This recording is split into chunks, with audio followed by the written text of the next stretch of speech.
Hey everybody, welcome back to the Brave and the Boys, and today we have a very exciting creator interview. We are interviewing the legendary Joe Casey, and I did get my Classic Avengers shirt on for you today because I know you're a big Classic Avengers fan. So I Okay, uh, I tried to nice. order I tried to order a Johnny Quest shirt in time, but it would not have come in time. So drop the ball on that Do one. they have Johnny Quest shirts? That's interesting. I didn't know that.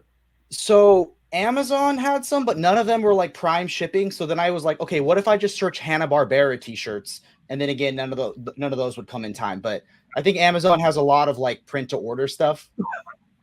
Yeah, Um, That makes sense. but you know what? I had a shirt that worked. I found one. I'm So I'm down with classic Avengers, so it's good. right. So I did my research, as you can tell. So I guess our first question we like to ask is because the main thing we're here to talk about is your upcoming comic on Johnny Quest with Dynamite. So I did Yep. get a chance to read the free comic book day special, which was a fun little tease. And I just wanted to ask what's sparked your passion for comics when you were a kid? What got you into it? Um, I mean, they've been with me so long. It's hard to in a way articulate what hooked me.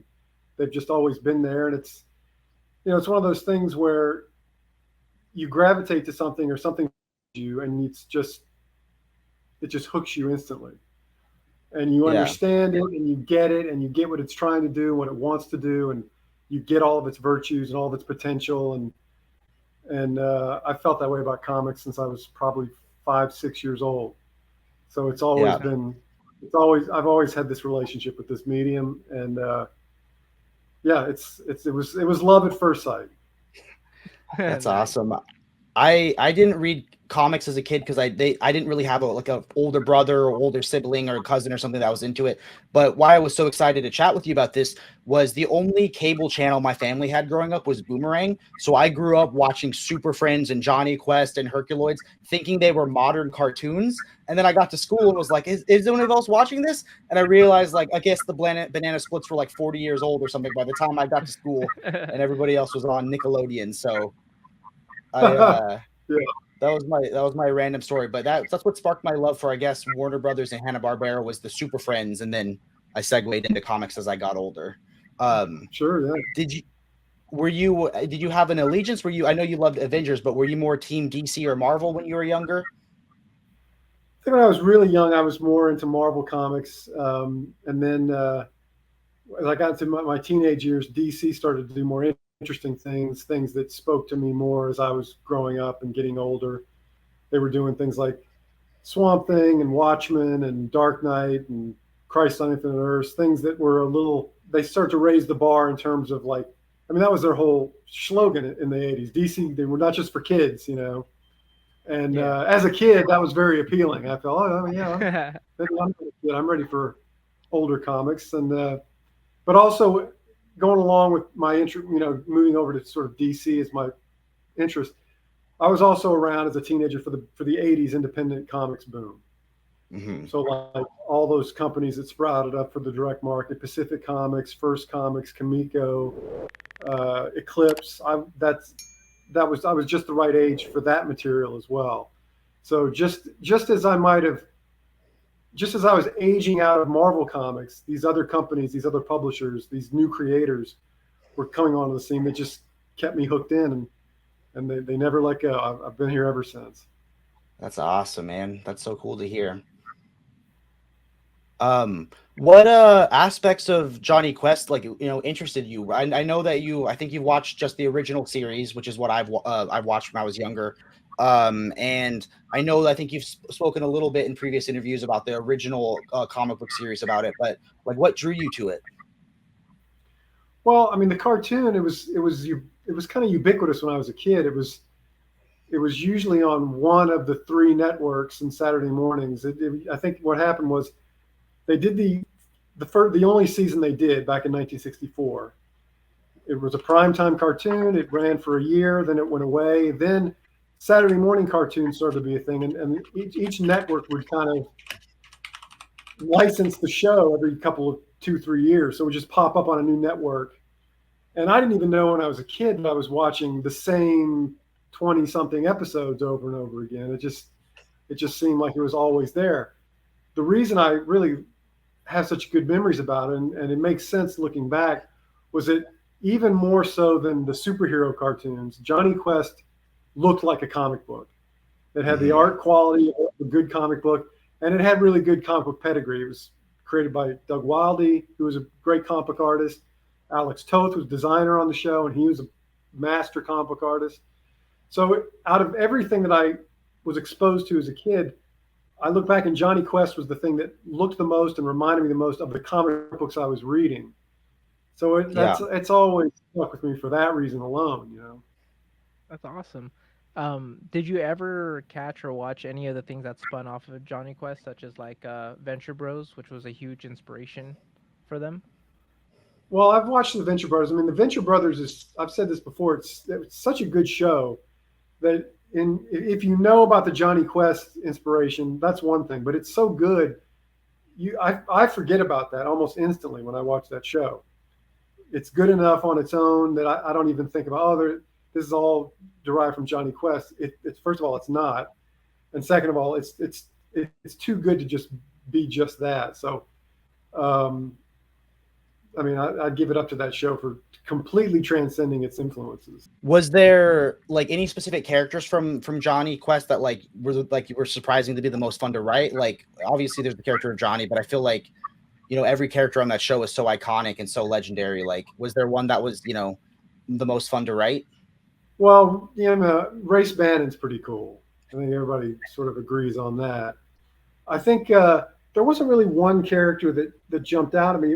It was interesting to get the dynamics of the cast right. Yeah. And, you know, we used the first season, that one season of Johnny Quest, the original Johnny Quest, as our Bible. So everything that we came up with sprung out of that. And when I was writing the Free Comic Book Day story, as I was writing it, and I really felt like, okay, this is starting to sound like the show. So that was good. That was a good moment.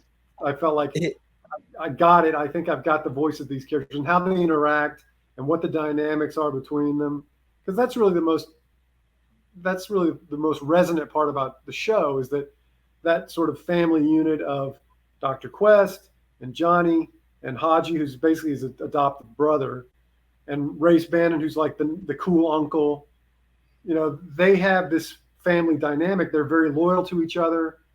They're always there for each other. I wanted to tap into that most of all, and I think once I did, I was like, well, this is smooth sailing now. We got the voice of the show.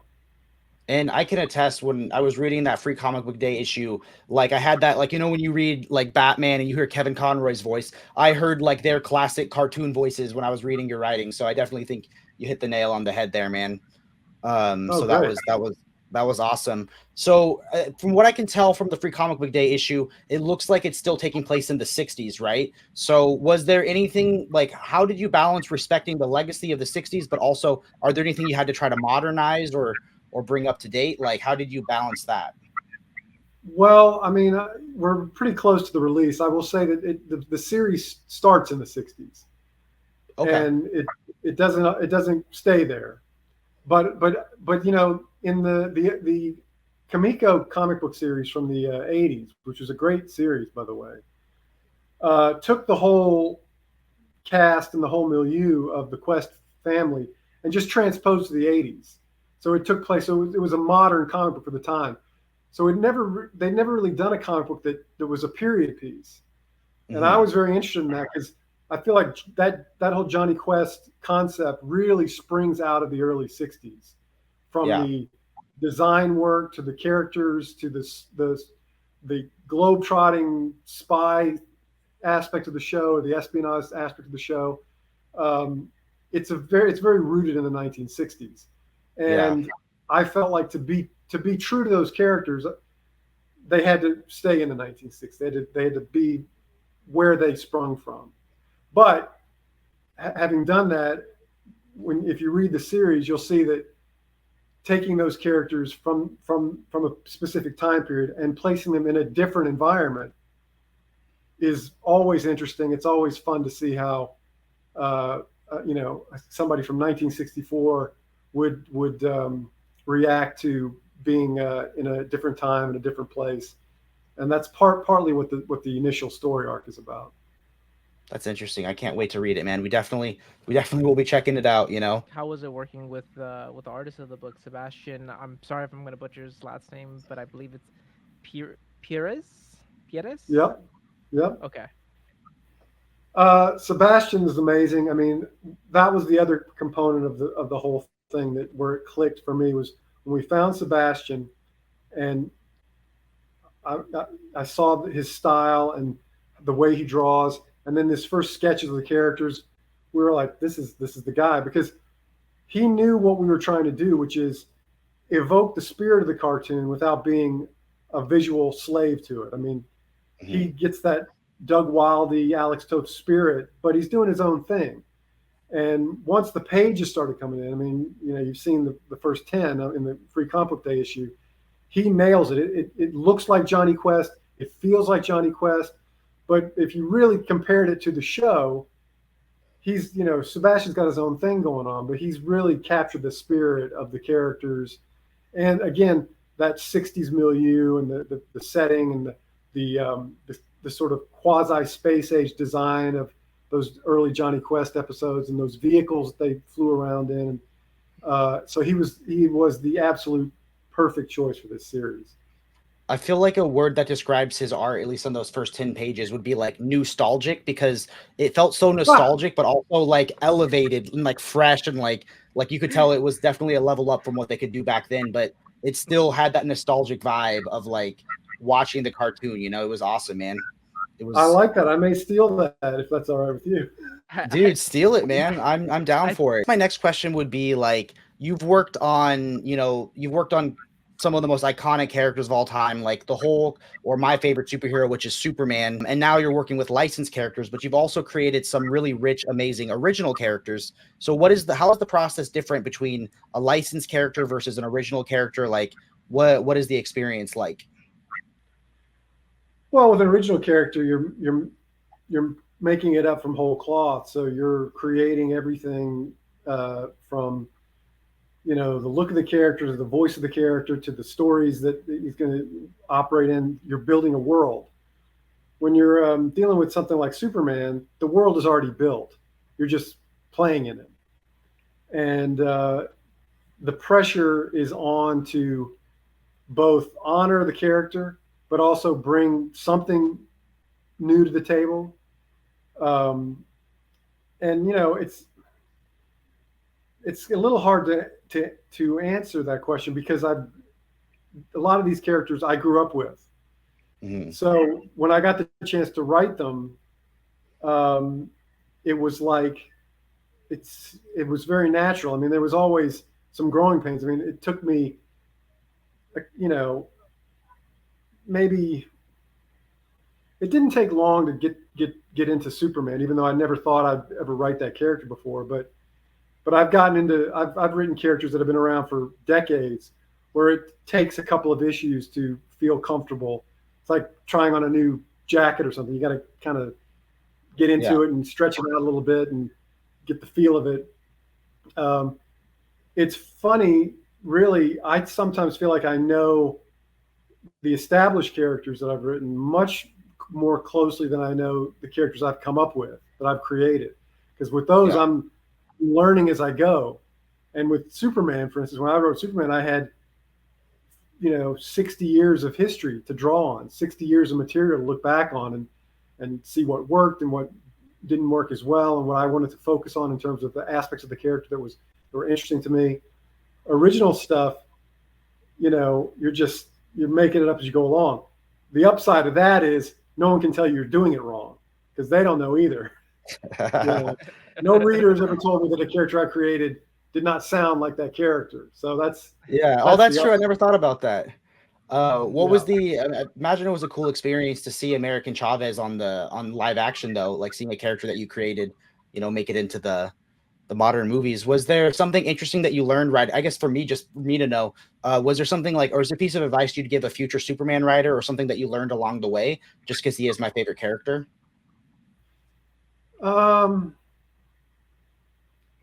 I think, it's weird because there might be something a little anti-professional about what I'm about to say, but in a way, to write those long-standing characters, you almost have to be a fan. Mm-hmm. I don't think you can come at these characters with a detachment of like, oh, well, I'm a professional writer. I can write any character. I've never read Superman, or I've never read the X-Men. I've never read the Avengers, but of course I can write them. I'm a professional. Yeah. This is a different task than normal fiction writing. You're plugging into something that is bigger than you are. So a lot more at stake than just, oh, I'm going to come in and write my Iron Man story.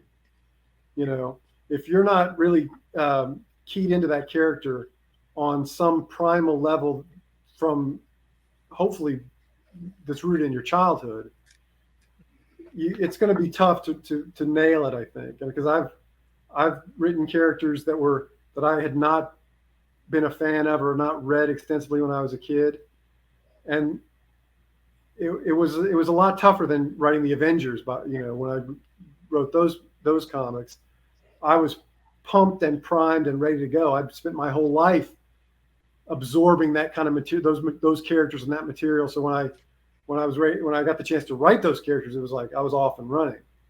So I would say that's my, I wouldn't call it advice, but it would be a warning. You can take those gigs if you're not a fan of the characters, but watch out, because now you're dealing with a readership and a fandom that if they love those characters more than you do, you might run into some trouble. That's great advice. Yeah, and now if I could segue over into how is it different working between the comic industry and the TV industry? Because you've written for like one that I grew up with, which is Ben 10. Yeah, it's interesting. I mean, comics are my first love, and they're the thing that I enjoy the most and always have. I never thought I would ever work in animation, so I had to learn that industry as I got into it. But once you get the hang of the form, it's like any other kind of writing. I mean, it's just the voices of the characters and coming up with things that will seem interesting for a reader or a viewer, and it's what was interesting about Ben 10 is that it became so successful. It had such a reach that I never thought anything that I would ever do would have that kind of broad appeal, like worldwide appeal. So that was an interesting thing to go through.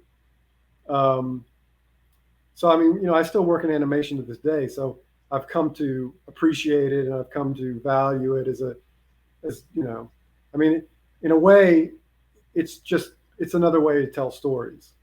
That's how you boil it down. That's all it really comes down to. It's just another way to tell stories. I would have loved to have watched Ben 10, but again, I only had Boomerang, so I grew up on cartoons that were like 30 years older. But I remember the toys, like whenever there'd be like, I don't know, if Subway had a toy or something, I'd always thought it was cool. Are there any other Hanna-Barbera properties you'd ever be interested in working with, or is it just like Jonny Quest was the right fit? Well, it turned out to be the right fit. I mean, I was also a big Space Ghost fan when I was a kid. Another Alex Toth guy, right? Yeah, Alex Toth, and he was a bona fide superhero. So it had all the elements that that I loved as a kid. But in this latest wave of Dynamite's adaptations, somebody had already gotten to Space Ghost first. So I think they thought that Jonny Quest might be the next best thing, and it turned out to be a great fit. But I do love me some Space Ghost. Space Ghost was awesome. I remember at the comic book shop the other day, I saw this like gorgeous art book of the art by Alex Toth, and I feel like I need to pick that book up, man. His art was just timeless. Yeah. I'm excited for. I remember another one. It's like weird because these are all like, again, like I watched them as a kid, so I can't tell you what happened. But I remember spending hours watching. Like the intros are iconic in the shows, but I remember loving the Herculoids. So I'm excited for that comic also. Yeah. The Herculoids was a great one. Cool. Yeah, So what was Termite's doing pretty good in the licensed IP area. They sort of found their footing this past year with I Thundercats and know. all the other stuff. It's pretty amazing. And the Disney stuff is supposed to be amazing. I think Dynamite. So we just got partnered up with them. I think they're going to be sending me some stuff. But I remember the other day, like my wife got so excited at the comic book shop because she loves Lilo and Stitch, and she saw a Lilo and Stitch comic, and she was like, "Oh my god!" Like she was pumped. So they Yeah, have yeah. it's awesome, and they have a lot of crazy characters that I'm excited to read more about. Um, How so was there anything they told you, I guess, like what was the rules for your sandbox that you got to play in? Was there anything they said like any rules they gave you for writing Johnny Quest that you had to adhere to, or did they give you a lot of free reign? Well, I mean, when I first got the gig, I right away said, okay, I sent him a short list. What can Johnny not do, or can Johnny do these things? Yeah. Um, because I don't want to sound like I don't know how this will come across, but I really wanted Johnny to fire a gun. I want I wanted to see that in a scene somewhere, but that was definitely a no fly zone, which I totally understand. But I had Yeah. to ask. I had to know what the boundaries were, and once they told me what I couldn't get away with, then I mean I'm in that way I'm a professional. I can work around all the things. I mean, we still were able to tell a great story even though Johnny didn't get to mow anybody down. Why do I imagine there was like a back and forth debate where you're like, okay, what about a stun gun, blow dart, like what Well, weapon can he use? You know? I kind of I've learned to understand the spirit of the note that you get back. Yeah. So once I got the initial no Yeah. fly zones, I like okay, I get what we're dealing with here, so it's fine. But I also get it because, like, I mean, I remember the first episode of Johnny Quest. Like, I feel like half the episode is just like Race going, "Keep your head down, Johnny," and you two Bandit, and it's like you want him to be able to be like have some action, and make some moves. So I don't think I feel you. What did you do to prepare for it? He gets his action in the series. Trust me, it's just he doesn't get to Nice. fire a gun. That's all. Nice. Um, I just gotta ask: do the people get to see any shirtless Race in this series? Is there going to be? Because I feel like that was the most iconic part of Johnny Quest was just like the vibe of like Race, like let's play like volleyball, Johnny, or something like that. And he's just rocking like an 8-pack. Yeah, I wish you had told me this 8 months ago because I forget about those scenes where Race would be on the beach in his tight swimming trunks and no shirt. I'm gonna have to. I've still got. We got a long runway on this series, so I'm gonna have to work that in somewhere. That's a good reminder.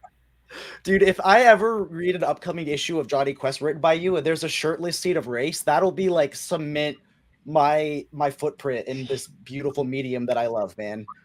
And You'll know exactly. You know exactly where I came from. In fact, I might have to put it in the beginning of the very next issue that I write. Now that I think about it. That's cool. that's awesome, man. What have been some of your favorite characters that you've gotten to write over the so I know you love the Avengers, but what were some of your favorite characters that you got to work on?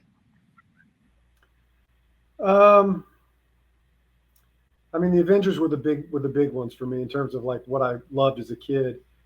Um, I've kind of it's weird.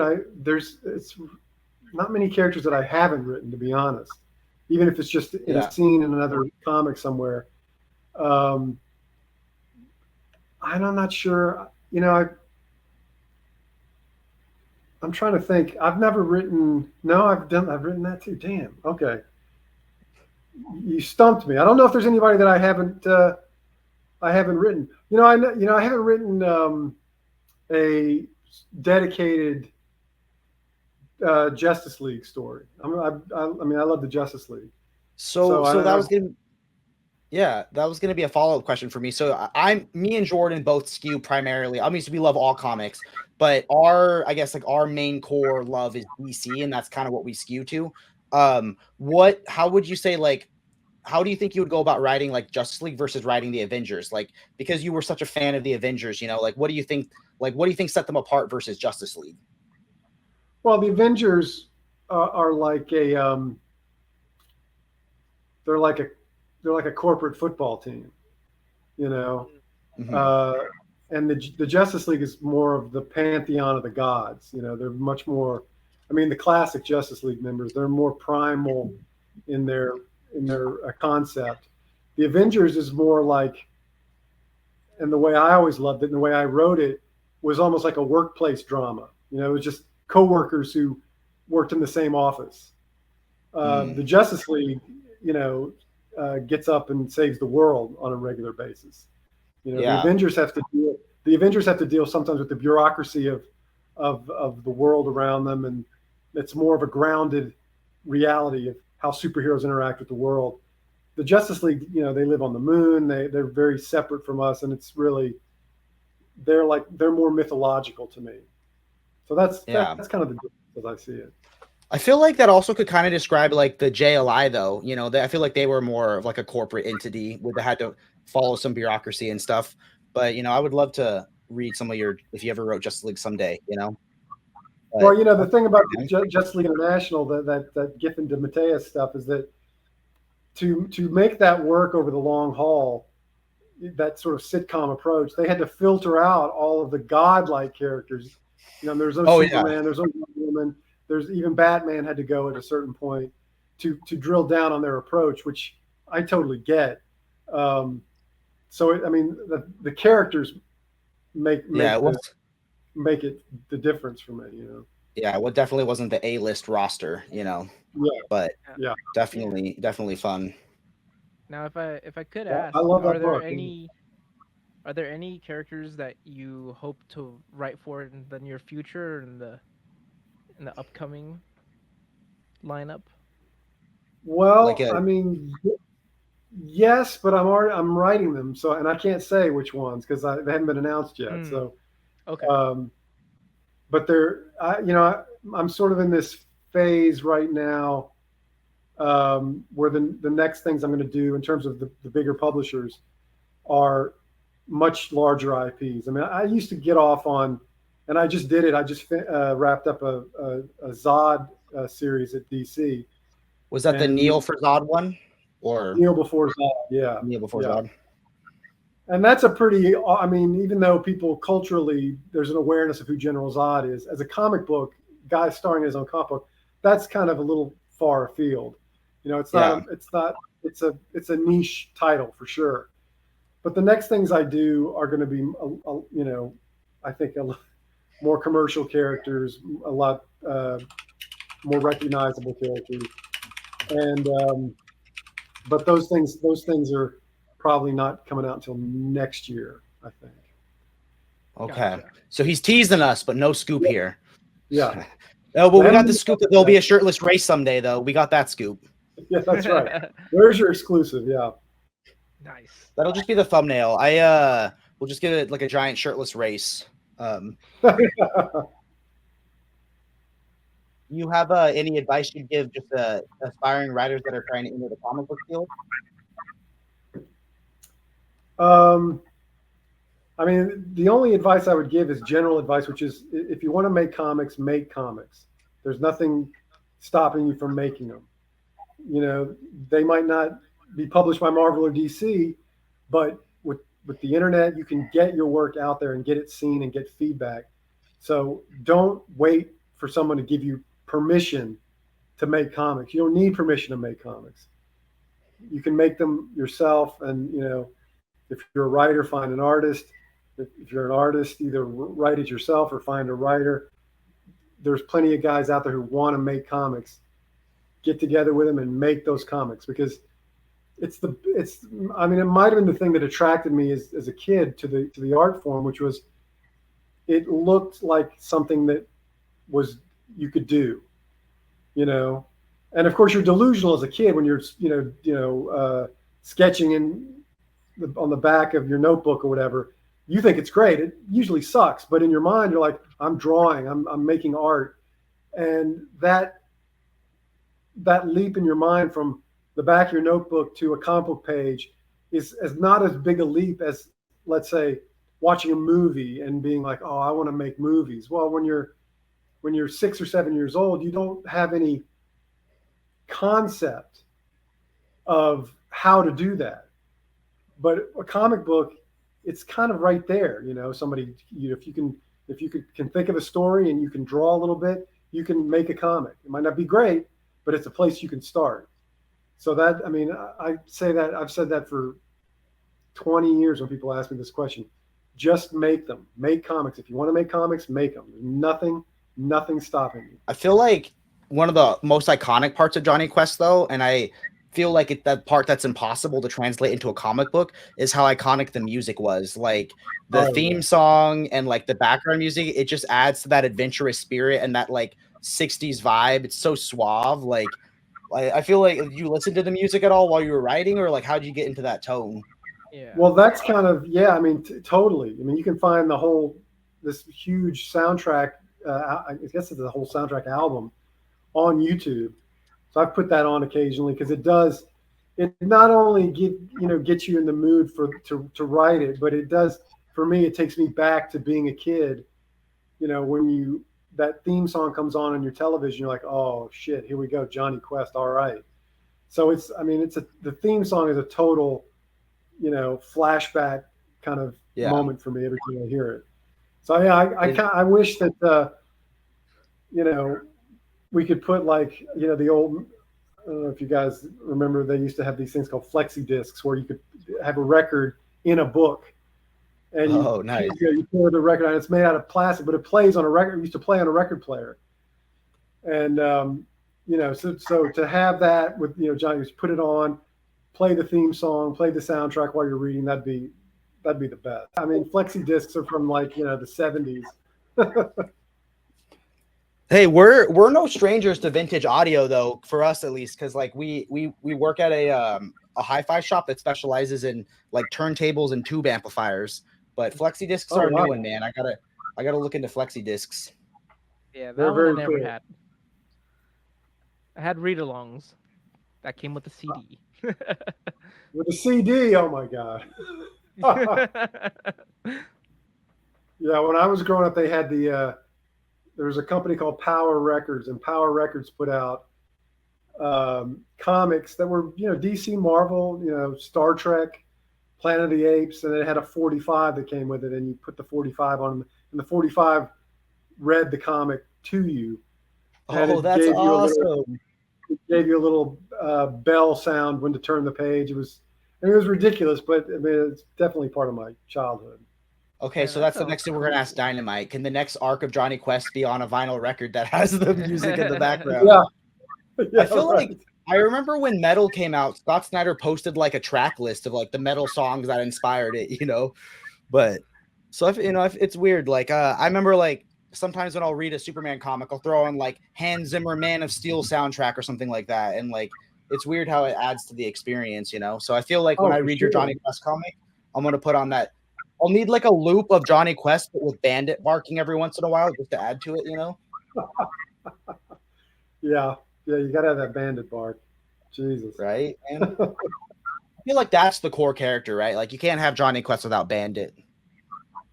Well, that was in a way, and Sebastian can attest to this too. That was always not necessarily a challenge, but we both would always have to remind ourselves, oh, Bandit's got to be there too. Put Bandit in the scene. Make sure Bandit's hanging around, and then you have to come up with business for the dog and stuff. And yeah. I know from my research that Doug Wildey, when he created the show, there was not going to be any Bandit in the show, but that was a sort of Hanna-Barbera insistence because it was a cartoon and you needed the one character who was purely a sight gag, purely visual. And so hence the trusty dog. And all of those shows had some animal mascot back then. Yeah, like I remember explaining that to my friend. I was like, you don't understand. Every show was a Scooby-Doo clone. It was a shark named Jabberjaw. It was a dune buggy, but it was Scooby-Doo. Every show was just like a group of teenagers and one anamorphosized like comedy sidekick. But now I feel like, why was there never a Scooby-Doo Bandit crossover or team up? I feel like that would have been awesome. That's pretty good. Yeah. Well, listen, Dynamite's just starting with this franchise IP stuff. You never know what's coming up with those guys. Right. Dude, look at me. I'm just a wealth of ideas for you. Right. All the Hanna-Barbera animals in one comic. That'd be something. Yeah. That'd be crazy. I think Jake's just trying to submit like a resume to you to be your PA. No, I think I love comics too much to ever. I would never want to ever write one. I feel like I would do it no justice, but I will read every comic that I can. I love No, reading them. that is its own comic, no justice. Oh, nice. Um, another question I'll have is like, so this is probably a really niche question just for me, but my favorite way of collecting, kind of what I'm known for online, is I love absolute editions. So if you could pick one thing that you've written, it could be non-DC, even though absolutes are a DC thing. If you could pick one like story or arc to have an absolute edition, like oversized slipcase, what story would you pick? That's a good question. I mean, my criteria for answering it is really what art would I want to see that size. Mm-hmm. And there's a lot of, I mean, I've worked with so many great artists. But I mean, just to make it easy on myself and to be democratic about it, my first gig in comics professionally at Marvel was I wrote the Cable series for a while. Yeah. And there was an artist that I worked with named Jose Ladrone, who was like Mobius meets Kirby. He's amazing. He still is amazing, obviously, but even back then, the level of detail in his art and the amount of effort he put into every page, seeing that stuff blown up would be fantastic, because it'd be worth seeing it large size, because there's just so much there. So that's kind of where my instinct goes to that, to see that large. My YouTube editor brain kicked on and was like, okay, when I edit this, add an art from the Cable series right now. I see talks about how awesome it is. So yeah, I'll make a little note, timestamp right now. Great. That's awesome, man. When does Jonny Quest comes out really soon, right? Like we snagged you right before it came out. I think it comes out August 14th, I believe, which is in like a week and a half. 9 days. Yep. So we'll definitely have all the links down below where you can order it, or just go to your local LCS. If they're not carrying it, ask them to, put it on your pull list. So that's awesome, man. This was an awesome treat for us. And like I said, I'm excited to read it, because like it was a trip to go back, because again, like you, I probably saw maybe the same episode of Jonny Quest over and over again as a kid, but like so young that I don't really remember it. But the second the music kicked on, it was familiar. But also like it was interesting because like it was still such a product of its time. At the end of the day, it was a cartoon meant for children, even though it was elevated for it. So I'm excited to see it in a new medium, and like I feel like I want people that don't even know Jonny Quest to check it out and like love it for the first time, because I feel like you're going to do something special on this book. Well, we tried to make it something that if you don't know Jonny Quest, you can get into this book. If you love Jonny Quest, we've got all the Easter eggs. Everything that hopefully you would be looking for in a Jonny Quest comic is here in a very unique way. The first story arc kind of touches on a lot of those Easter eggs in a way that nobody I would expect, I don't think. That's awesome, man. That's really cool. Has it been announced yet, like how many issues the series is going to be, or how long you'll be writing it? I don't know what's been announced. I mean, as far as I know, it's an ongoing series. I'm just about to start the second story arc, which I thought the first story arc was wild, but this second story arc that starts with this in issue 6 is going to blow people away. I'm really psyched about it too. I mean, it's going to be something very, very cool. That's awesome, man. I mean, you have me pumped. I'm still trying to figure out, when you said like it's not always in 1960, what that means, but I'm excited to read it. Was there anything though? I guess my next question would be, and again, we can skip this question, I'll edit it out, but was there any elements of Jonny Quest that haven't aged as well that like you had to adapt or adjust? Like, was there anything that like you felt like you had to update? At first I thought maybe there would be, but the story that we're telling leans into some of that stuff a little bit. But having said that, there wasn't much. I mean, there are the things that were hugely problematic in the original series were depictions of other cultures. You Yeah. know, Like they were indigenous people sometimes, or things like that. yes, yes. Sometimes they were very stereotyped, very cliched, and just very sometimes insensitive. Let's just say. Yeah. Um, but those are easy to steer clear from. I mean, if you our book it does do a little globe hopping, but Hmm. everything is correct. Everything is researched, and there's nothing that there's no more cringe factor involved as far Okay, as I can because that's the thing. Like some elements of Johnny Quest are so timeless, and others are like, ooh, time was not kind tell. to that animation or to what race Yeah. called those indigenous people, you know. But Yes. I feel like that was my thing is like you want to honor how it was, but you also want to be sensitive and be correct. So, but that was like again, yeah. I feel like that'd be one of the challenging things is making it be like the old cartoon, but also updating certain parts for modern sensibilities. But Yeah. I mean, you have to. You have to. yeah, that's awesome, man. Just because, like, again, some of that, like I said, some of that stuff didn't age gracefully, but other parts are Well, timeless. yeah. Exactly.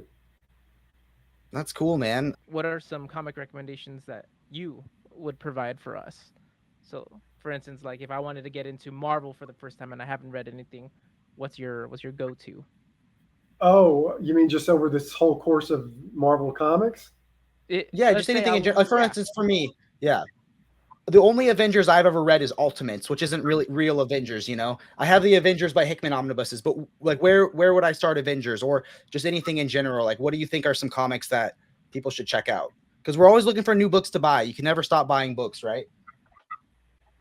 Well, I mean, geez. I mean, when it comes to the Avengers, the I'm sure I assume they still do those. I guess the Masterworks they still do those collections, right? Mm-hmm. I know a Okay, lot. They're pretty Omni heavy now. They've stepped away from like the deluxe editions at Marvel, and things are becoming more things are Omnis now. well, okay. I would say this for the Avengers. I don't know how they're broken up in terms of collections, but the first 200 issues of the Avengers are, for my money, some of the most consistent superhero comics of the time in terms of quality and just there's only I mean, and in fact, even the really early stuff, the Stan and Jack stuff, it's okay. It's not the best Avengers you'll ever read. It's pretty. It's not the best Stan and Jack you'll ever read. But when you get into the 30s and the 40s of the Avengers in terms of issue numbers, Mm-hmm.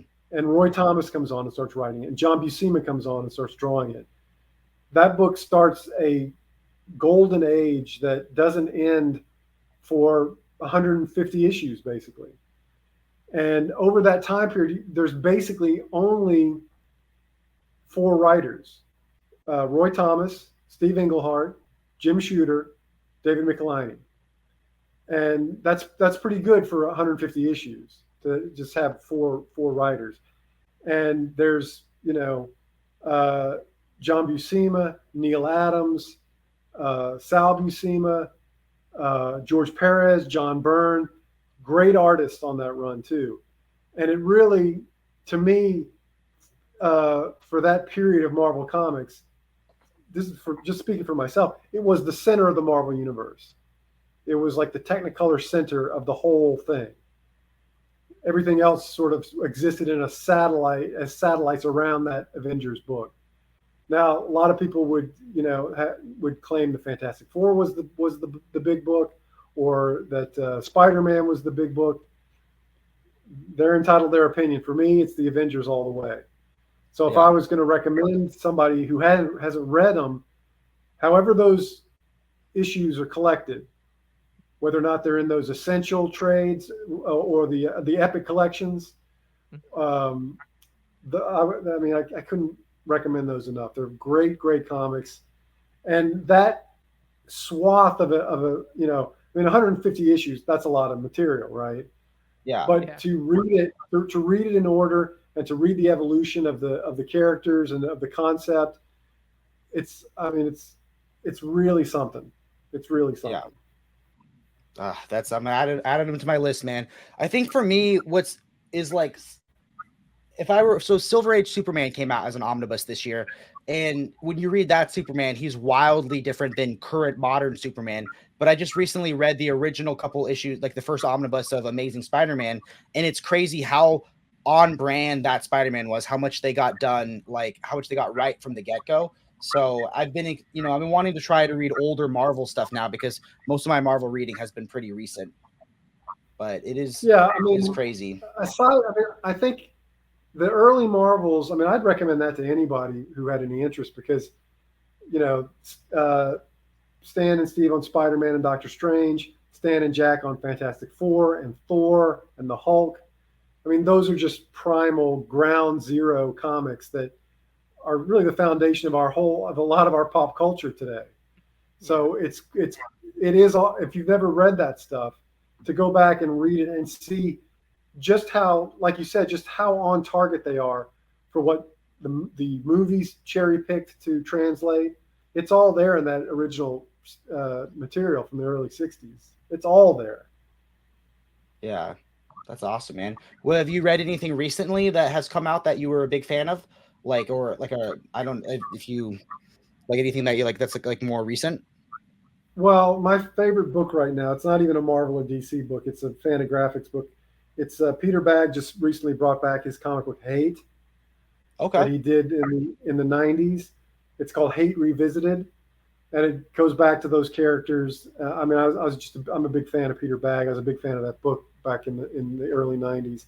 So to see him come back to those characters, he hasn't lost a step. It's fantastic. It's insanely funny, and he's a top of the line cartoonist. So right now, that's in terms of like what I run to the store to get. That's the one I run to the store to get. So some of those fan of graphics books, especially when they become collected editions, are gorgeous.